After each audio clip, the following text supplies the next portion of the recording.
السلام علیکم ورحمۃ اللہ وبرکاتہ۔ نماز میں سجدہ سہو واجب ہونے کے چند اسباب ہیں۔ ان میں سے جب بھی کوئی سبب پایا جائے تو سجدہ سہو واجب ہو جائے گا۔ نمبر 1، کسی فرض یا واجب عمل کو اپنی اصل جگہ سے مقدم کر دینا، مثلا قرات سے پہلے رکوع کر لیا یا سورہ فاتحہ سے پہلے سورت ملا لی۔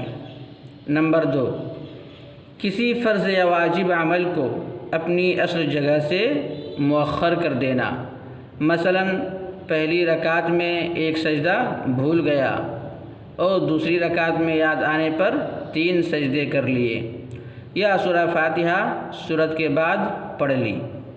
نمبر 3، کسی فرض یا واجب کا تکرار کر دینا، مثلا رکوع دوبارہ کر لیا یا ایک رکعت میں 3 سجدے کر لیے۔ نمبر 4، کسی واجب کی صفت کو بدل دینا، مثلا جہری نماز میں امام نے آہستہ قرات کر دی یا سری نماز میں زور سے قرات کی۔ نمبر 5، کسی واجب کو ترک کر دینا، مثلا تشہد نہیں پڑھا یا سورہ فاتحہ چھوڑ دی۔ ان میں سے جب بھی کوئی سبب پایا جائے تو سجدہ سہو واجب ہو جائے گا۔ السلام علیکم۔